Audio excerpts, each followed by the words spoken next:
വെളിച്ചെണ്ണ എന്താണോ ആ വെളിച്ചെണ്ണയ്ക്ക് അതിൻ്റെ ഒരു രാസഘടനയിൽ ഒരു പോറൽ പോലും ഏൽക്കാതെ ഉൽപ്പാദിപ്പിക്കാൻ പറ്റും എന്നുള്ളതാണ് ഏറ്റവും പ്രധാനപ്പെട്ട കാര്യം.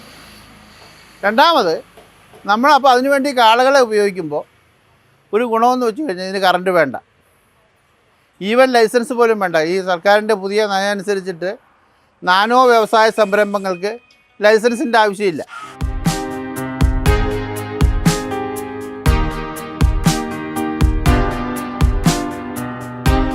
ഇപ്പം മാർക്കറ്റിൽ കിട്ടുന്നത് ഇഷ്ടംപോലെ പാരഫിൻ ഓയിൽ ലിറ്റർ 20 രൂപയ്ക്ക് കിട്ടും. തമിഴ്നാട്ടിൽ നിന്നൊക്കെ അത് ടൺ കണക്കിന് ലോറിയിലാണ് കൊണ്ട് ഇറക്കി കൊടുക്കുന്നത്. ആ പാരഫിൻ ഓയിലിൽ വെളിച്ചെണ്ണയുടെ എസൻസ് ചേർത്താൽ വെളിച്ചെണ്ണയാവും, നല്ലെണ്ണയുടെ എസൻസ് ചേർത്താൽ നല്ലെണ്ണയാവും, അതുപോലെ തന്നെ വേറെ ഏതെങ്കിലും എണ്ണയുടെ എസൻസ് ചേർത്താൽ ആ എണ്ണയാവും.